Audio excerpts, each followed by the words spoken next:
I've got to ask you before we finish a bit about your best friend, Dan.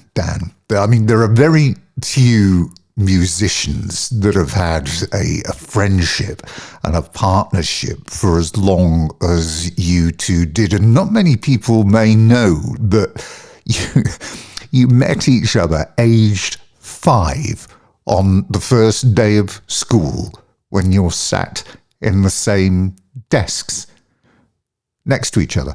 It was when we went there the very first day. We went and your mammy would take you to school and get you all put in the door,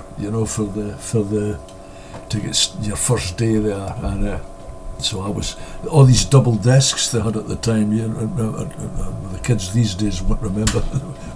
Couldn't even imagine it. With the inkwells, and so Dan and I were next to each other, and what I remember at the time, he spent the biggest half of the day crying for his mum. He was really upset being there. Anyway, he yelped for a bit that day, but we became best friends that day, and that was it ever since. I remember when he had his 6th birthday party. It was him and me. I was the guest and he was the host, and that was it. And we were just best pals. We went to school together all through our career, and we just knew each other all our lives, And even when I started the band, and I started playing, we were playing around with the Chadettes. I was the lead singer with the band. It was my band, and Dan used to just hang out with us. He used to come with me, to all the gigs that we played. He used to get up dancing, and he'd go out and pull all the women. He used to request all the songs, come up and say, "Hey, give me 3 slow ones here, pal. I'm gonna ask her up." And so we were pals, just mates. And he used to travel around with us in the van. And it was when we had at one point we had a kind of another guy in the band, Des. I got him to join, and him and I were doing a kind of twin vocal thing for a while. So he left, and that was at the time somebody, I can't even remember who said it.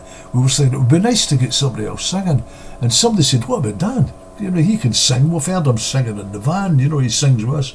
And everybody went, "Oh, maybe that could be an idea. Let's have a go." And that was it. We just said, "Do you fancy having a shot?" And he went, "Aye, why not?" And that was it. That's history. That was it. The YMCA was his first gig. His very first gig was the YM in Kirkcaldy, and his very first song was High-Heeled Sneakers.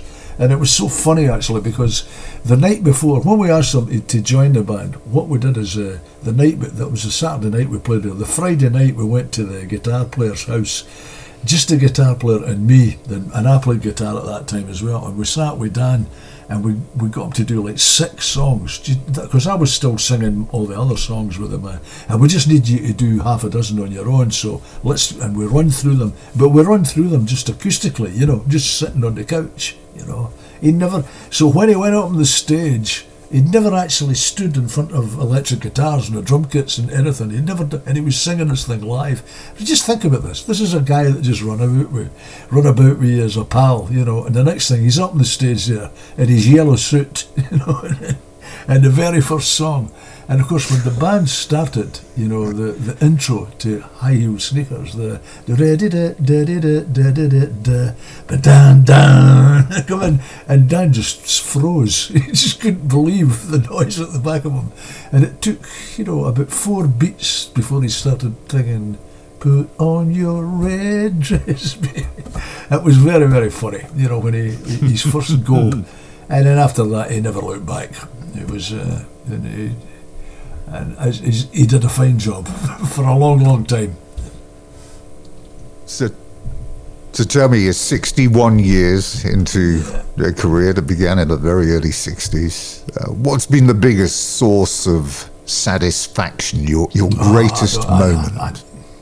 There was the most memorable. I don't know. There was really so many of them, So many. But I mean, I remember one of the things that was a big deal to us is where our very first gig outside of Scotland was the Marquee, in London, and the Marquee was an iconic place for anybody that was, anybody anywhere, anybody that was in a band. The Marquee was like the Mecca, for bands.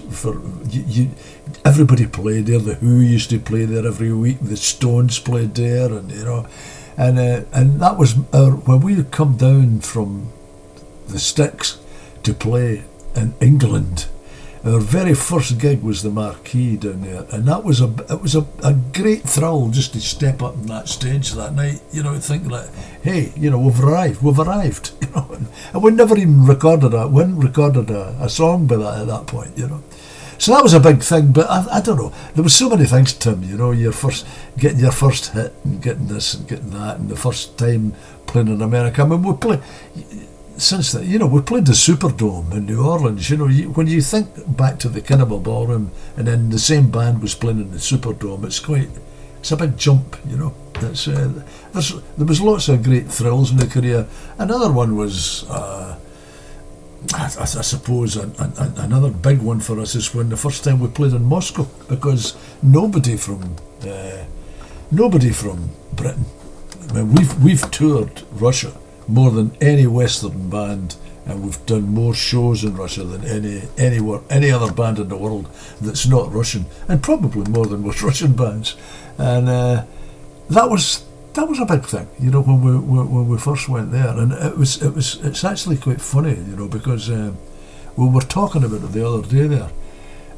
Somebody did a book on us. A Russian guy did this big book. It's a phenomenal book that they did, and it's a photographer guy out there from Novosibirsk, and he sent me a copy, and I was looking at all the shows, the list of shows that we'd done, and I realised that we'd played in Moscow 51 times.